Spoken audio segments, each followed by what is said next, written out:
नमस्कार, good morning, Radhe Radhe. मैं अजीत स्वागत करता हूं आपके अपने प्यारे परिवार रोजगार विद अंकित पर। कैसे हैं आप सब लोग? आशा करता हूं बहुत अच्छे होंगे, स्वस्थ होंगे, लाजवाब होंगे। तो जल्दी से आप लोग लाइव आ जाइए।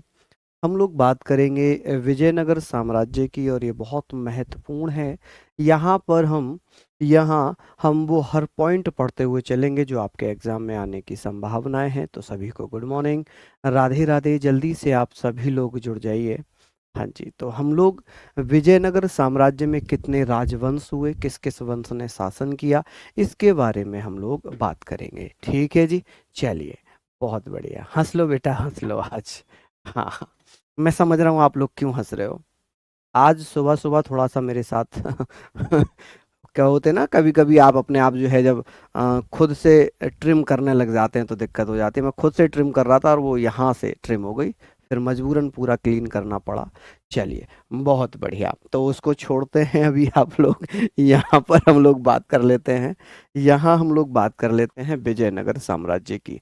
जब हम विजयनगर साम्राज्य की बात करते हैं तो हमारे दिमाग में दो नाम हमेशा याद रहने चाहिए, हरिहर और बुक्का।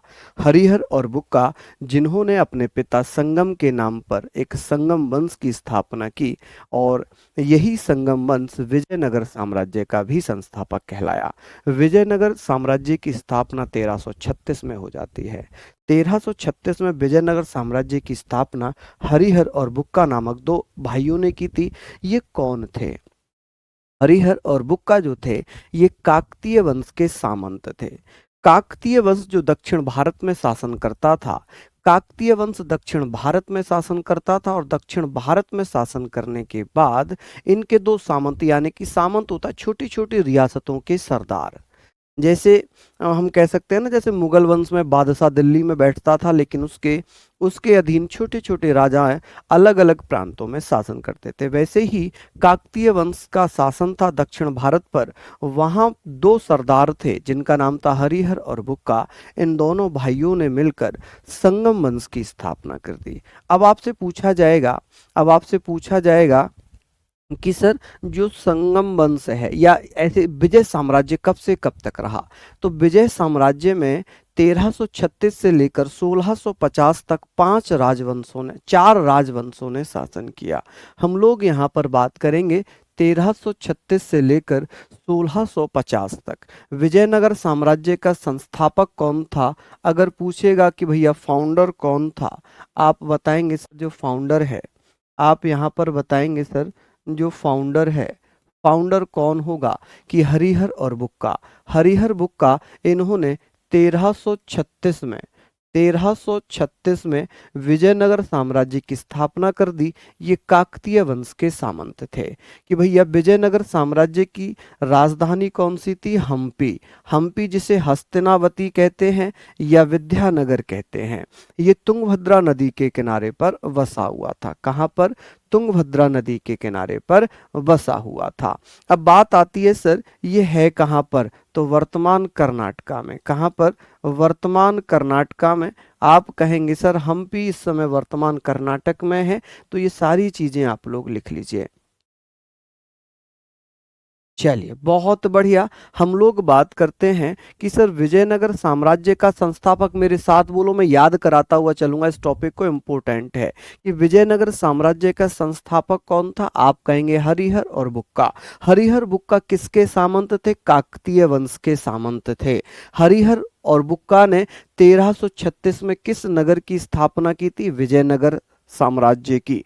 विजयनगर की राजधानी क्या थी? हम्पी। हम्पी कहाँ पड़ता है? हम्पी कहाँ पड़ेगा? तो आप कहेंगे सर हम्पी कहाँ पड़ेगा? हम्पी पड़ेगा कर्नाटका में। अच्छा, मुख्तार आलम कह रहे हैं आज मेरा जन्मदिन है। Wish you very very happy birthday my dear. आपका जन्मदिन आपको मुबारक हो। आप आपको हार्दिक शुभकामनाएं। आपका जीवन, आपका भविष्य प्रकाशमय रहे, सुखमय रहे। हम बात कर रहे थे विजयनगर साम्राज्य कौन सी नदी के किनारे पर है? तुंगभद्रा नदी के किनारे पर। कौन सा है? हम्पी। हम्पी किसकी राजधानी है? विजयनगर की। किसकी? विजयनगर की। विजयनगर के संस्थापक कौन है? हरिहर और बुक्का। किसके सामंत थे? आप कहेंगे भैया काकतीय वंश के सामंत थे। किसके सामंत थे? काकतीय वंश के सामंत थे। चलिए, बहुत बढ़िया, यहाँ पर आप लोग इसको नोट डाउन कर लीजिए, ये इम्पोर्टेंट हो जाता है, ये इम्पोर्टेंट हो जाता है। किसी को यहाँ पर कोई दिक्कत लिखने के बाद थंब जरूर करना, ताकि मुझे पता चल सके आप लोगों ने लिख लिया, ताकि मुझे पता चल सके कि आप लोगों ने लिख लिया है। चलिए, यहाँ तक आप लोगों ने लिख लिया होगा, जल्दी जल्दी से बताइए। हाँ जी, लिख लिया आप लोगों ने यहाँ तक? चलिए, बहुत बढ़िया, शानदार। चलिए, बहुत बढ़िया। चलिए चलिए, बहुत शानदार। आगे बात करते हैं। लिखा है विजयनगर साम्राज्य में 4 राजवंश हुए हैं। विजयनगर साम्राज्य में कितने राजवंशों ने शासन किया? आप लोगों से पूछा जाएगा सर विजयनगर साम्राज्य में 4 वंश हुए। एक तो हुआ है संगम वंश, संगम वंश 1336 से लेकर 1485 तक रहा। एक है साल्लुव वंश, 1485 से 1505 तक रहा। एक है तुलुव वंश, 1505 से 1570 तक रहा। एक है अरिविडु या अरविडु, अरविडु वंश या अरिविडु वंश भी इसको लिखते हैं, इसको अरिविडु वंश भी लिखते हैं, ऐसे भी लिखा जाता है। तो आप लोग इसको लिख लेंगे अरिविडु वंश, जो 1570 से लेकर 1650 तक रहा। अब बात यह है कि सबसे लंबे समय तक विजयनगर साम्राज्य में किसका शासन था? संगम वंश का। सबसे कम शासन किसका था? साल्लुव वंश का। किसका? साल्लुव वंश का। तो आप कहेंगे शॉर्टेस्ट टर्म किसका रहा? तो आप कहेंगे साल्लुव डायनेस्टी का। सबसे लंबा समय, लॉन्गेस्ट जो पीरियड रहा वो किसका रहा है? संगम वंश का रहा है। किसका? संगम वंश का। इन चारों ही वंश को हम लोग पढ़ते हुए चलेंगे। इन चारों ही वंश में हम सबसे पहले पढ़ेंगे संगम वंश, कि संगम वंश कब से कब तक रहा है। संगम वंश 1336 से लेकर 1485 तक रहा। 1336 से 1485 तक रहता है। क्या यहाँ तक आप लोग लिखेंगे कि विजयनगर साम्राज्य में कितने राजवंश हुए हैं? आप कहेंगे 4 राजवंश हुए हैं। सबसे पहला संगम है 1336 से 1485। सबसे ज्यादा शासन किसने किया था? संगम वंश ने। सबसे कम शासन किसने किया? साल्लुव वंश ने। कब से कब तक? 1485 से 1505, 20 वर्षों तक ही इसने शासन किया। उसके बाद आ जाता है, उसके बाद आ जाता है भैया, यहाँ पर हम बात करेंगे, यहाँ पर हम बात करेंगे भैया तुलुव वंश, 1505 से 1570, 65 वर्षों तक शासन किया है। और इसने भैया लगभग लगभग इसने 80 वर्षों तक शासन किया। कितने वर्षों तक? 80 वर्षों तक इसने शासन किया है। चलिए, यहां तक आप लोग लिख लीजिए, यहां तक आप लोग लिख लीजिए। आई होप लिख लिया होगा। आगे बात कर लेते हैं हम संगम वंश की। संगम वंश हम बात कर रहे थे सर, संगम वंश 1336 से 1485 तक। संस्थापक हरिहर प्रथम, हरिहर प्रथम के पिता का नाम था संगम। हरिहर प्रथम और बुक्का, इनके पिता का नाम था भैया संगम। अब संगम वंश जो है वो क्यों कहलाया संगम? क्योंकि हरिहर और बुक्का दोनों भाई थे और इनके पिता का नाम संगम है। तो अपने पिता के नाम पर इन्होंने क्या कर लिया? अपने पिता के नाम पर ही इस वंश का नाम रख दिया संगम वंश। क्या कर दिया जी? संगम वंश। ठीक है भैया। चलिए, संगम वंश इन्होंने नाम रख दिया। आगे बात करते हैं, हरिहर ने कौन सी उपाधि धारण की थी? हरिहर जब गद्दी पर बैठा, हरिहर जब गद्दी पर बैठा तो इतने वेद प्रतिष्ठापक की उपाधि धारण की। प्रतिष्ठापक की उपाधि किसके द्वारा धारण की जाती है? तो आप कहेंगे सर, आप क्या कहेंगे? आप कहेंगे भैया इसने कौन सी? तो आप बता देना, प्रतिष्ठापक की उपाधि धारण की। और जब हरिहर गद्दी पर बैठा तो इसने अपनी राजधानी अनेगुंडी को बनाया। किसको? अनेगुंडी को किसने अपनी राजधानी बनाया था? तो आप कहेंगे अनेगुंडी को अपनी राजधानी बनाने वाला संगम वंश का पहला शासक था हरिहर प्रथम।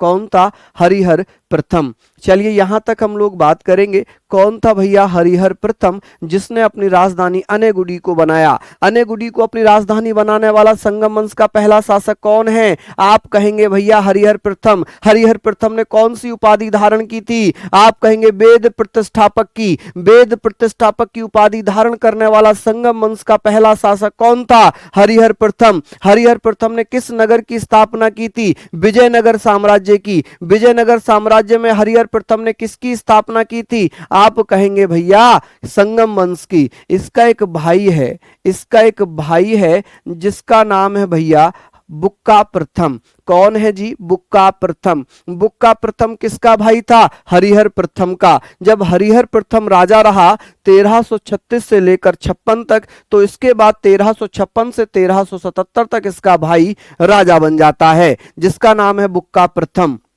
बुक्का प्रथम जिसने मदुरै को जीता। बुक्का प्रथम जो 1356 से लेकर 1377 तक राजा रहता है, इसने किसको जीता? तो इसने भैया मदुरै को जीता। किसको? मदुरै। इसने बहमनी राज्य से संघर्ष शुरू किया और 1368 में मोहम्मद शाह बहमनी को पराजित कर दिया।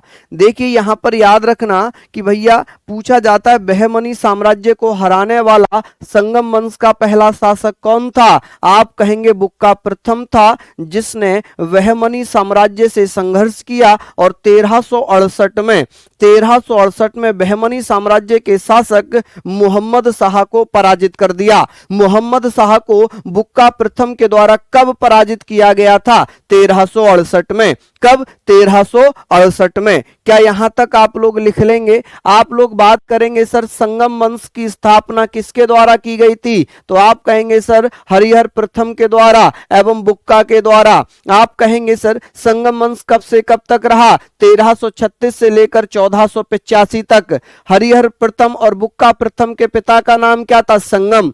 इसीलिए इन्होंने अपने वंश का नाम भी क्या रख दिया? संगम वंश रख दिया। हरिहर प्रथम ने कौन सी उपाधि धारण की थी? वेद प्रतिष्ठापक की। वेद प्रतिष्ठापक की उपाधि धारण करने वाला संगम वंश का पहला शासक कौन था? हरिहर प्रथम। हरिहर प्रथम कब से कब तक शासन करता है? 1336 से लेकर 1356 तक। हरिहर प्रथम ने अपनी राजधानी किसे बनाया था? अनेगुंडी को। अनेगुंडी को, यानी कि संगम वंश की राजधानी क्या हो गई? अनेगुंडी। आप कह सकते हैं अनेगुंडी। चलिए बहुत बढ़िया। चलिए कर्नाटका में पड़ता है भैया ये क्षेत्र। अब बात आती है दूसरे राजा की, जिसका नाम है भैया बुक्का प्रथम। बुक्का प्रथम कब से कब तक राजा रहा? 1336 से लेकर 1377 तक। 1336 से लेकर 1377 तक कि भैया बुक्का प्रथम ने किसको जीता था? जब बुक्का प्रथम राजा बना, जब बुक्का प्रथम राजा बना तो इसने किसको जीत लिया? मदुरै को जीत लिया। किसको जीत लिया? मदुरै को जीत लिया। और इसने भैया बहमनी राज्य से संघर्ष किया और हालांकि 1368 में बहमनी साम्राज्य के शासक मोहम्मद शाह को हरा दिया। किसको हरा दिया? मोहम्मद शाह को हरा दिया। वर्तमान भैया कर्नाटका में पड़ता है प्रिंस द्विवेदी। चलिए बहुत बढ़िया। यहां पर हम लोग बात कर लेते हैं। ये सारी चीजें तो आप लोग लिख ही सकते हैं, सारी चीजें आप लोग यहां पर लिख सकते हैं माय डियर। चलिए बहुत बढ़िया। लिखने के बाद थम जरूर करना बच्चों, लिखने के बाद थम जरूर करना। मैं समय दे रहा हूं, ये मानकर चलो कि ये बहुत महत्वपूर्ण है। यहाँ से अच्छे खासे क्वेश्चंस पूछे जाते हैं, यहाँ से बहुत अच्छे क्वेश्चंस पूछे जाते हैं। जल्दी जल्दी से बता दीजिएगा इसका सही आंसर। चलिए भैया यहाँ तक आप लोगों ने लिख लिया। चलिए बहुत बढ़िया, शानदार।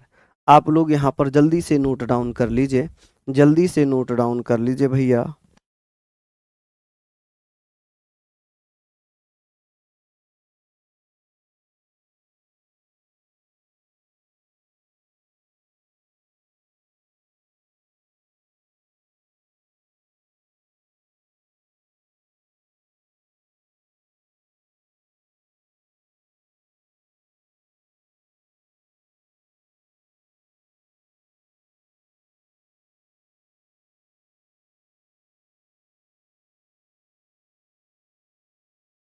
लिख लिया आप लोगों ने? आगे चलते हैं, आगे चल लेते हैं, आगे चलते हैं। हम लोग यहाँ पर बात करेंगे, यहाँ पर हम लोग बात कर लेते हैं। ये हमने पढ़ लिया। नेक्स्ट बात आ जाती है हरिहर सेकंड की कि भैया हरिहर सेकंड कब राजा बना, कि हरिहर सेकंड राजा कब बन जाता है, तो आप कहेंगे सर हरिहर सेकंड 1377 से 1404 तक रहा, मोहम्मद शाह सेकंड को हराया। मोहम्मद शाह सेकंड जो बहमनी साम्राज्य का ही शासक था, बहमनी साम्राज्य का ही शासक था, मोहम्मद शाह द्वितीय को पराजित कर दिया, कि हरिहर सेकंड ने मोहम्मद शाह सेकंड को पराजित कर दिया। बात करते हैं विरूपाक्ष की। विरूपाक्ष राजा बन जाता है 1404 से लेकर 1405 तक। फिर बुक्का सेकंड राजा बन जाता है 1405 से 1406 तक। फिर महत्वपूर्ण राजा आता है देवराय प्रथम। कौन आता है? देवराय प्रथम। अगर आप इनको नावी लिखना चाहो, अगर आप इनको नावी लिखना चाहो तो मत लिखना, क्योंकि बहुत ज़्यादा महत्वपूर्ण ये है भी नहीं, ये बहुत ज़्यादा महत्वपूर्ण है भी नहीं। तो अब यहाँ पर हम बात करेंगे, यहाँ पर हम बात करेंगे देवराय।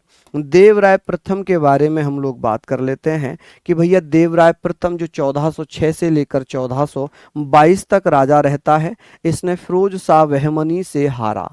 फिरोज शाह बहमनी जो बहमनी वंश का था, बहमनी वंश के राजा ने, जिसका नाम है फिरोज शाह बहमनी, इसने भैया किसको? देवराय प्रथम को पराजित कर दिया। देवराय प्रथम को कौन से युद्ध में पराजित किया था? आप कहेंगे सोनार की बेटी का युद्ध हुआ। सोनार की बेटी का युद्ध हुआ। सोनार की बेटी के युद्ध में फिरोज शाह बहमनी ने किसको पराजित किया था? देवराय प्रथम को। किसको बेटा? देवराय प्रथम को पराजित कर दिया था। बात आती है कि इटली से निकोलस कॉन्टी किसके दरबार में आया था? आप कहेंगे सर देवराय प्रथम के दरबार में। किसके? देवराय प्रथम। यहां पर आप कहेंगे सर देवराय प्रथम के दरबार में। कि भैया ये जल्दी से बताएंगे ये किसके दरबार में आता है? आप कहेंगे कि सर इटली का एक यात्री था जिसका नाम था निकोलस कॉन्टी।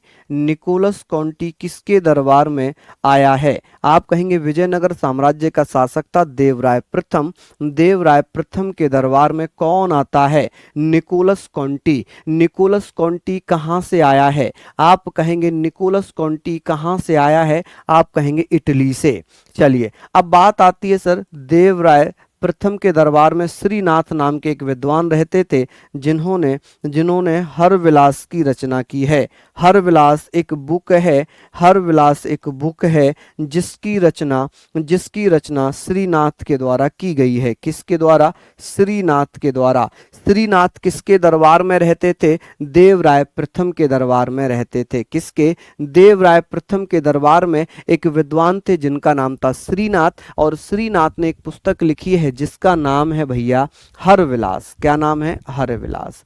सर आपके बेटे का क्या नाम है? मेरे बेटे का नाम है अविरल। चलिए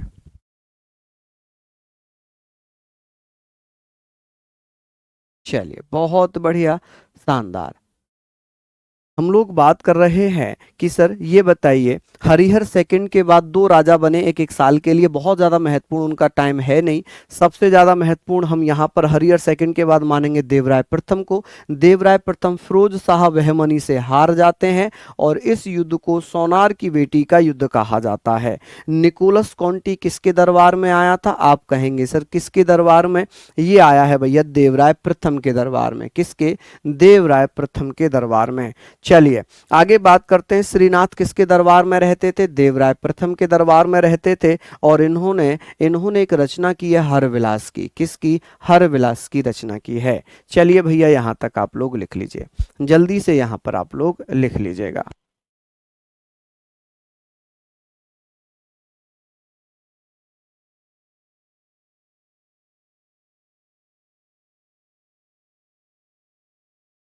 चलिए बहुत बढ़िया, यहाँ तक आप लोगों ने लिख लिया होगा आई होप। मेरे साथ बोलिए कि भैया हरविलास की रचना किसने की है? श्रीनाथ ने की है। श्रीनाथ किसके दरबार में रहते थे? कृष्णदेव राय के दरबार में।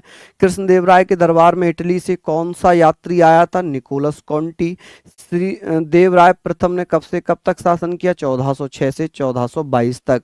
कि भैया फिरोज शाह बहमनी ने किसको हराया था? देवराय प्रथम को। बहमनी साम्राज्य का संस्थापक कौन था? तो आप कहेंगे सर आदिल शाह। कौन था बेटा? अहमद शाह। जल्दी से बताओ, जल्दी से बताओ भैया।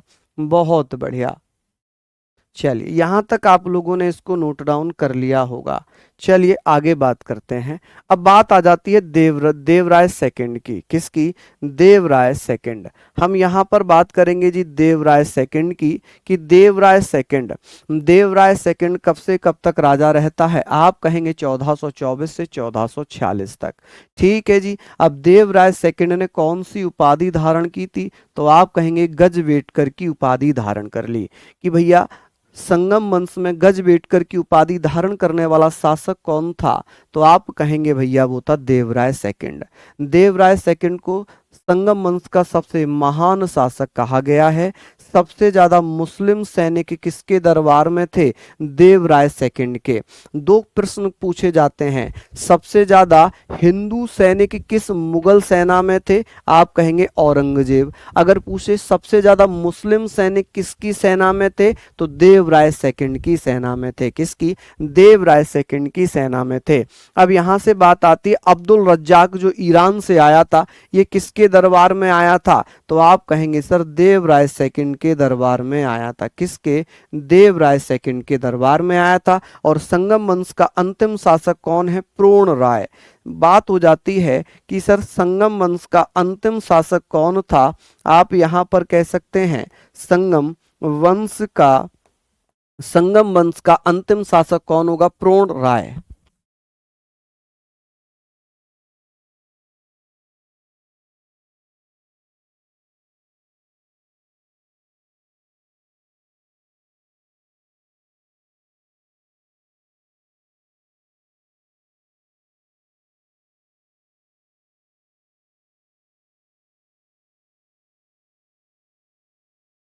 चलिए अब हम लोग यहां पर बात करते हैं देवराय सेकंड कब से कब तक रहा है? आप कहेंगे सर 1424 से 1446 तक रहा। ठीक है। इसके बाद हम बात करेंगे देवराय सेकंड ने कौन सी उपाधि धारण की थी? गजबेटकर की उपाधि धारण की थी। संगम वंश का सबसे महान शासक कौन था? तो देवराय सेकंड था। सबसे ज्यादा मुस्लिम सैनिक किसके दरबार में थे? देवराय सेकंड के दरबार में थे। अब्दुल रज्जाक किसके दरबार में आया था? देवराय सेकंड के दरबार में आया था। संगम वंश का अंतिम शासक कौन है? संगम वंश का अंतिम शासक है प्रोढ़ राय। कौन है जी? प्रोढ़ राय। यहां तक आप लोग प्लीज लिख लीजिए। लिख लिया होगा आप लोगों ने? चलिए लिख लिया होगा। तो ये हुआ संगम वंश। एक बार फिर से मैं रिपीट कर देता हूं संगम वंश को, कि संगम वंश 1336 से 1485 तक था, क्योंकि हरिहर प्रथम और बुक्का के पिता का नाम था संगम, अपने पिता के नाम पर इस वंश का नाम रखा। हरिहर प्रथम ने वेद प्रतिष्ठापक की उपाधि धारण की, राजधानी अनेगुंडी को बनाया। बुक्का प्रथम 1356 से 1377 तक रहा, इसने मदुरै को जीता, बहमनी राज्य से संघर्ष किया और 1368 में मोहम्मद शाह बहमनी को पराजित किया। हालांकि लूसेंट हो या कोई अन्य बुक हैं, ये 1358 दी हुई हैं, 1358 दिया हुआ है। नेक्स्ट है कि हरिहर सेकंड 1377 तक 1304 तक शासन करता है, मोहम्मद शाह सेकंड को हराता है। इसके बाद बुक्का प्रथम, इसके बाद भैया कौन आता है? इसके बाद दो राजा और आते हैं जो एक एक साल शासन करते हैं। उसके बाद महत्वपूर्ण आता है देवराय प्रथम। देवराय प्रथम 1406 से 1422 फिरोज शाह बहमनी से हारा। सोनार की बेटी का युद्ध यहाँ पर हो जाता है। इटली से निकोलस कॉन्टी भारत आया देवराय प्रथम के दरबार में। श्रीनाथ इसी के दरबार में रहता था, जिसने हर विलास की रचना की थी। किसकी? हर विलास की रचना की थी। देवराय सेकंड 1424 से 1446 तक था। इसने गजवेटकर की उपाधि धारण की, सबसे महान शासक है। सबसे ज्यादा मुस्लिम सैनिक इसी के दरबार में है।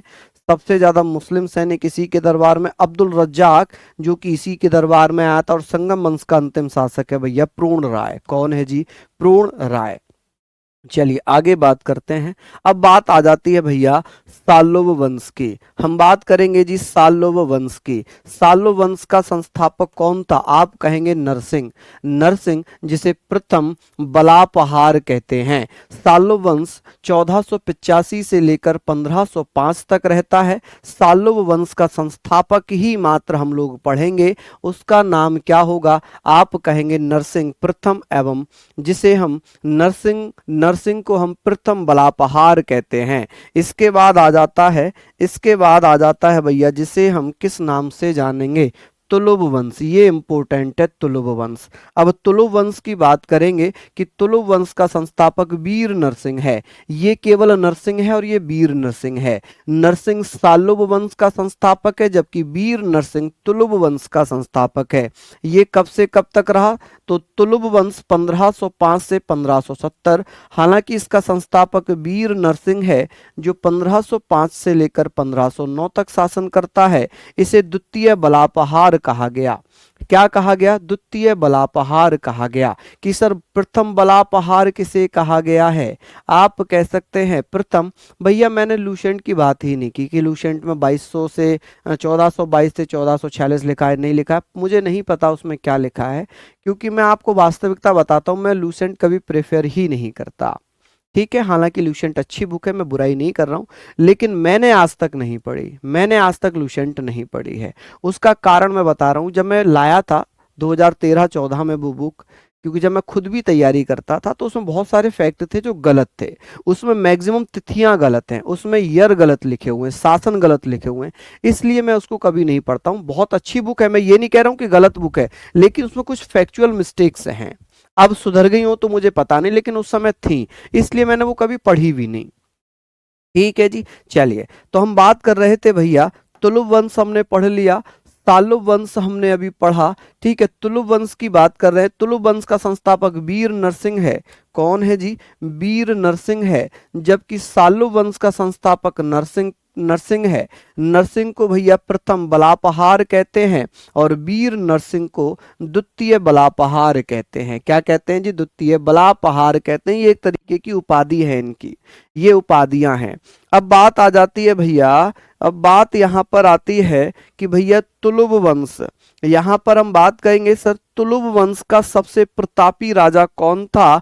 तो तुलुभ वंश का प्रतापी राजा भैया किसे माना जाता है? आप कहेंगे सर तुलुभ वंश का सबसे प्रतापी राजा किसे मानते हैं? तो आप लोग मुझे बताना कि सर तुलुभ वंश का सबसे प्रतापी राजा कृष्णदेव राय सेकंड को माना जाता है, जो 1509 से लेकर 1529 तक शासन करते हैं। विजयनगर साम्राज्य के सबसे महान शासक थे। विजयनगर साम्राज्य के सबसे महान शासक थे। चलिए, हम लोग बात करते हैं कि सर विजयनगर साम्राज्य के सबसे महान शासक कौन माने गए? कृष्णदेव राय सेकंड। कृष्णदेव राय सेकंड ने कौन सी उपाधि धारण की थी? बहुत बार ये क्वेश्चन रिपीट है। अभिनव भोज की, आंध्र पितामह की, या आंध्र भोज की? ये बहुत इंपॉर्टेंट क्वेश्चन बन जाता है कि कृष्णदेव राय ने कौन सी उपाधि धारण की थी? कृष्णदेव राय ने अभिनव भोज, आंध्र पितामह और आंध्र भोज की उपाधि धारण की। कृष्णदेव राय की बात हम लोग करते हैं कि कृष्णदेव राय 1509 से लेकर 1529 तक शासन किया। इनके समय को तेलुगु साहित्य का स्वर्ण काल कहा जाता है। कि भैया तेलुगु साहित्य का स्वर्ण काल किसके शासन काल को कहते हैं? आप कहेंगे कृष्णदेव राय सेकंड के शासन काल को तेलुगु साहित्य का स्वर्ण काल कहते हैं। इन्होंने तेलुगु के प्रसिद्ध ग्रंथ अमुक्तमाल्यद की रचना की है। कि भैया अमुक्तमाल्यद की रचना किसने की? तो आप कहेंगे अमुक्तमाल्यद की रचना किसके द्वारा की जाती है? आप कहेंगे सर अमुक्तमाल्यद की रचना तेलुगु भाषा में किसने की है? तो आप कहेंगे सर कृष्णदेव राय सेकंड ने, जिसे विश्ववित्तीय कहा गया है। हम कहेंगे सर कृष्णदेव राय सेकंड जो 1509 से लेकर 1529 तक राजा रहे, विजयनगर साम्राज्य के सबसे महान शासक थे। इन्होंने अभिनव भोज, आंध्र पितामह, आंध्र भोज की उपाधि धारण की। कृष्णदेव राय सेकंड के शासनकाल को तेलुगु साहित्य का स्वर्णकाल कहते हैं, golden period of Telugu literature कहते हैं। इन्होंने तेलुगु के प्रसिद्ध ग्रंथ अमुक्तमाल्यद की रचना की। तेलुगु भाषा में अमुक्तमाल्यद की रचना किसके द्वारा की गई थी? कृष्णदेव राय सेकंड के द्वारा की गई थी। चलिए भैया, कंबाइंड पीडीएफ तो जब ही दे पाएंगे ना जब आपका सिलेबस कंप्लीट होगा। अभी जब सिलेबस ही कंप्लीट नहीं है तो कंबाइंड पीडीएफ कैसे दे दें? लिखा है बाबर ने अपनी पुस्तक तुजुक ए बाबरी में तुजुक ए बाबरी में दक्षिण का सबसे महान शासक कृष्णदेवराय को ही बताया था। कृष्णदेवराय को ही सबसे महान शासक बताया कि भैया बाबर जो मुगल वंश का शासक था, जिसने तुजुक ए बाबरी या बाबरनामा तुर्की भाषा में अपनी आत्मकथा लिखी थी, उसमें बाबर ने दक्षिण के सबसे महान शासक कृष्णदेवराय का वर्णन किया कि किस शासक का बाबर के द्वारा वर्णन किया गया है। आप कहेंगे सर बाबर ने कृष्णदेवराय सेकंड का अपनी पुस्तक अपनी आत्मकथा में वर्णन किया है। चलिए यहां तक आप लोग इसको लिख लें, यहां तक आप लोग लिख लें कि तेलुगु के प्रसिद्ध ग्रंथ अमुक्तमाल्यद की रचना कृष्णदेवराय सेकंड ने की है। बाबर ने किस शासक का तुजुक ए बाबरी में वर्णन किया है, तो आप कहेंगे कृष्णदेवराय सेकंड का। कृष्णदेवराय सेकंड जो कि तुलुव वंश के सबसे महान और विजयनगर के भी सबसे महान राजा थे। इन्होंने अभिनव भोज, आंध्र पितामह और आंध्र भोज की उपाधि धारण की। इनके समय को तेलुगु साहित्य का स्वर्णकाल कहा गया। क्या कहा गया है? तेलुगु साहित्य का स्वर्णकाल कहा गया। चलिए लिखकर जल्दी से थम करना, लिखकर जल्दी से थम कर देना। चलिए मैं कोशिश कर रहा हूं कि आज की क्लास आपके लिए इंपॉर्टेंट है, तो मैं इसमें भरपूर समय आप लोगों को दे रहा हूं, भरपूर समय मैं आप लोगों को दे रहा हूं।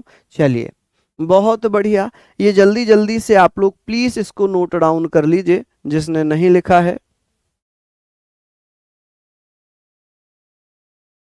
चलिए भैया, हाँ जी, MTS हो, CGL हो, CPO हो, कुछ भी हो, इससे कवर हो जाएगा, इससे सारी चीजें कवर हो जाएंगी। चलिए बहुत शानदार, तो यहाँ तक हम लोगों ने पढ़ लिया है, यहाँ तक हम लोगों ने इसको पढ़ लिया है। चलिए आगे हम लोग बात करेंगे। एक बार फिर से मैं रिपीट करना चाहूंगा, कृष्णदेवराय सेकंड कब से कब तक शासन करते हैं? 20 वर्षों तक शासन किया। 1509 से लेकर 1529 तक विजयनगर साम्राज्य के सबसे महान शासक। उपाधि इन्होंने अभिनव भोज की, आंध्र पितामह की, आंध्र भोज की।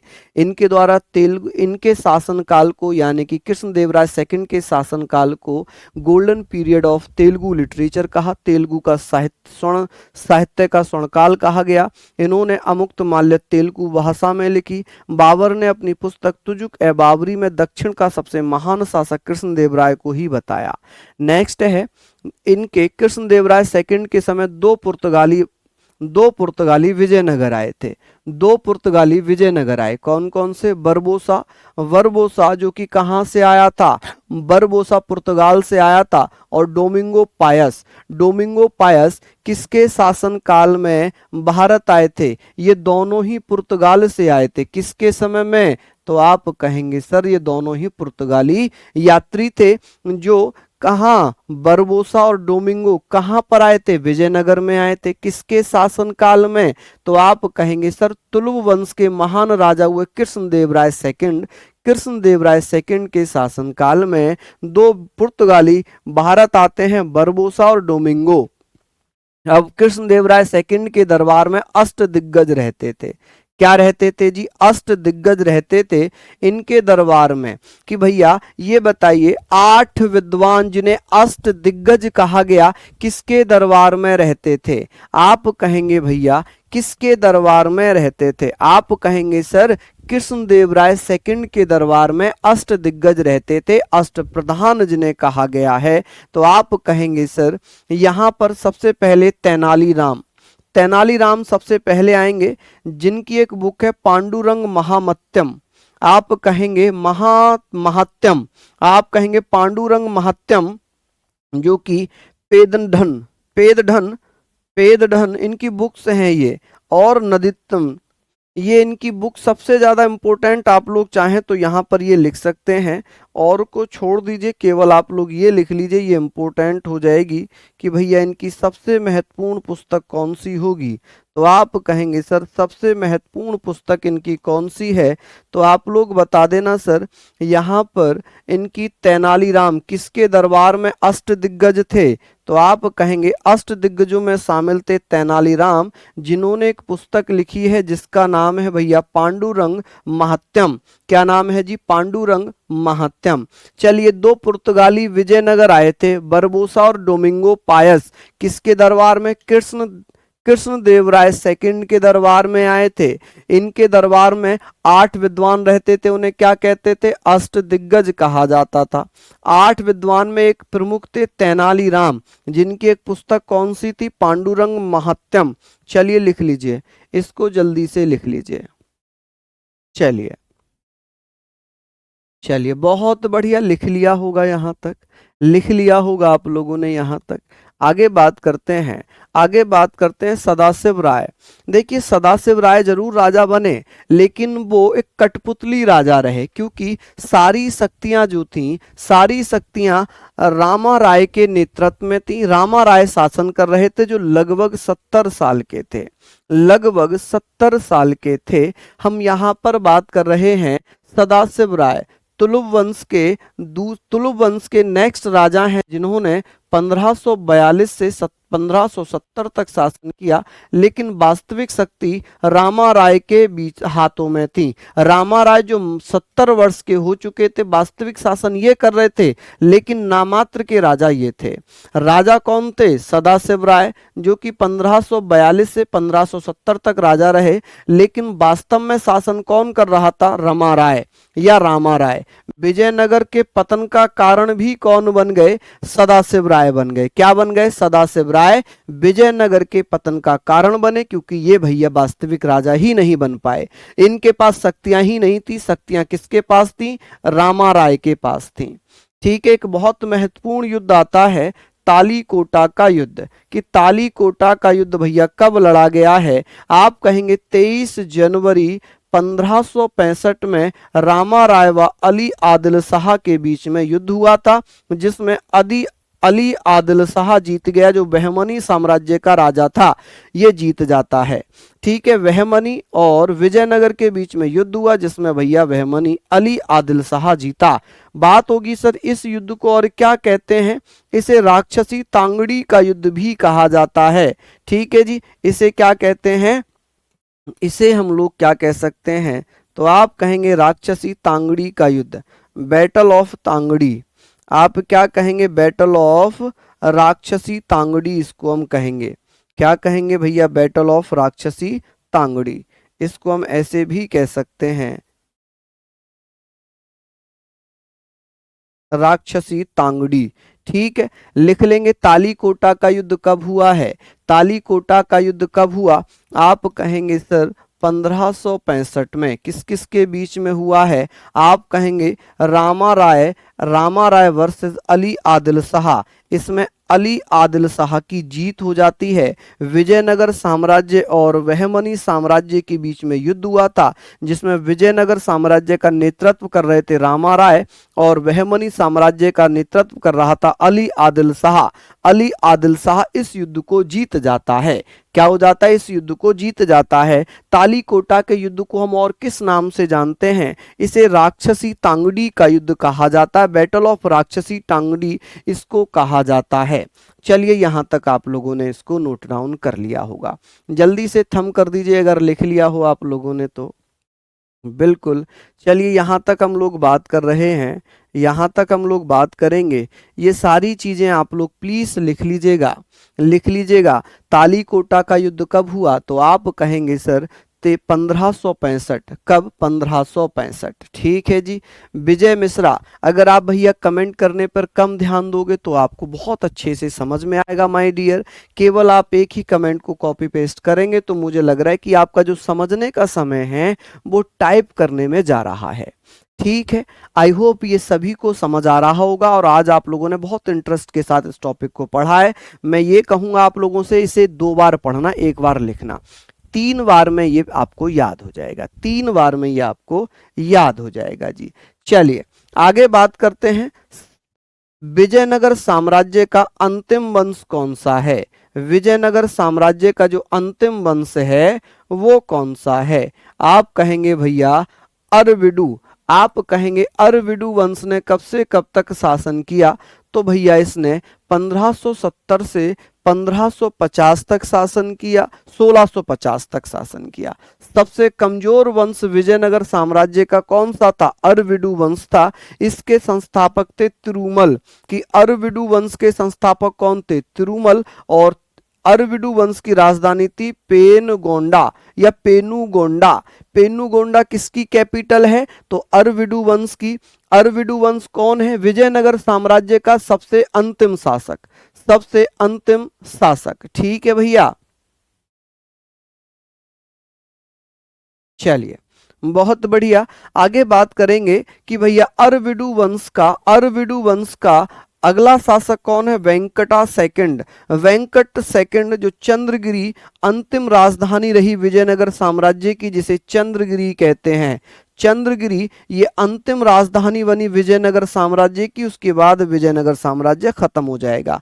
अंतिम शासक है रंग तृतीय, कि भैया अरविडु वंश का अंतिम शासक कौन होगा? रंग तृतीय हो जाएगा। कौन होगा जी? रंग तृतीय होगा।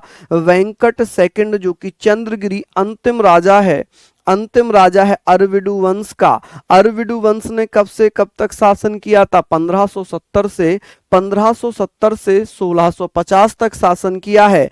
सबसे कमजोर वंश कौन सा था? अरविडु वंश था विजयनगर साम्राज्य में। अरविडु वंश का संस्थापक कौन है? तिरुमल है। कौन है? तिरुमल है। और भैया राजधानी कौन है? पेनुगोंडा। कौन है भैया? पेनुगोंडा।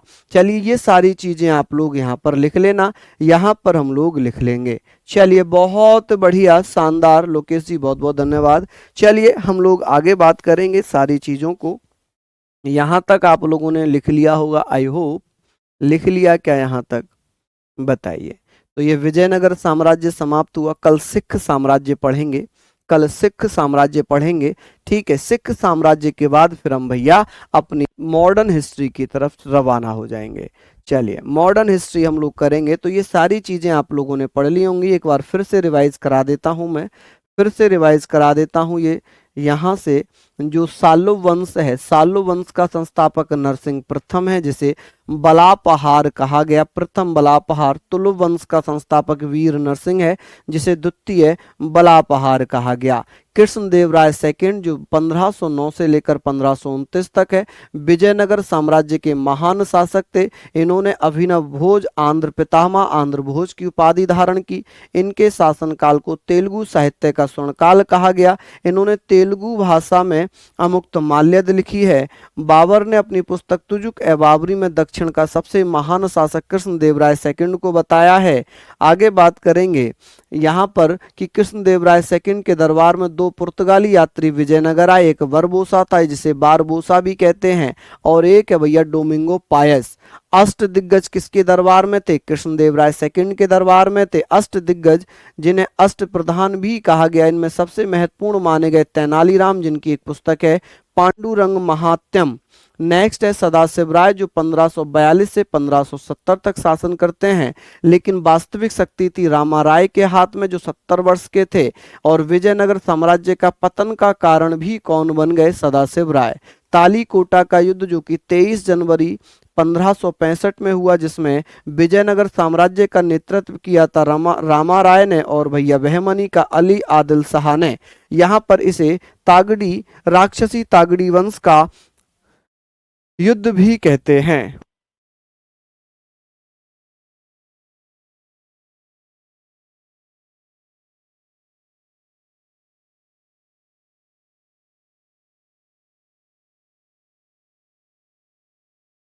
चलिए बहुत बढ़िया, कि भैया ऐसे राक्षसी तंगड़ी का युद्ध क्या कहते हैं? क्योंकि जो दक्षिण के राजा थे, जो दक्कन के राजा थे, जो बहमनी साम्राज्य दक्कन के राजा थे, इन्होंने भैया अपना एक समूह बनाया था। क्या बना लिया था? एक समूह बना लिया था। ठीक है, और इन्होंने भैया किसको हरा दिया? विजयनगर साम्राज्य को हरा दिया। चलिए बहुत बढ़िया, यहाँ पर हम लोग बात कर लेते हैं, सारी चीजों को पढ़ लिया होगा। नेक्स्ट है लिखा है अरविडु वंश 1570 से 1650 तक रहा है। सबसे कमजोर वंश था, संस्थापक तिरुमल थे। राजधानी भैया कौन थी? तो आप कहेंगे पेनुगोंडा। और भैया इसके दूसरे इंपोर्टेंट राजा वेंकट सेकंड, जो कि चंद्रगिरी, जो कि विजयनगर साम्राज्य की अंतिम राजधानी बनी, और अंतिम शासक रंग तृतीया बन गए। अब यहाँ पर हम लोग बात करेंगे, मैं एक बार आप लोगों से यहाँ पर चलिए अब हम लोग ना इनके संस्थापक लिख लेते हैं, हम लोग इनके संस्थापक लिख लेते हैं। चलिए जैसे विजयनगर साम्राज्य है, विजयनगर साम्राज्य के जो संस्थापक थे, यहाँ पर संस्थापक लिखना कि भैया संस्थापक कौन थे। विजयनगर साम्राज्य का संस्थापक था हरिहर प्रथम। कौन भैया, आप कहेंगे हरिहर प्रथम एवं बुक्का, हरिहर प्रथम एवं बुक्का। सालो वंश का संस्थापक कौन था, आप कहेंगे वीर नरसिंह। कौन, सॉरी नरसिंह, आप कहेंगे कौन था जी, नरसिंह। यहां पर आप लिखेंगे नरसिंह।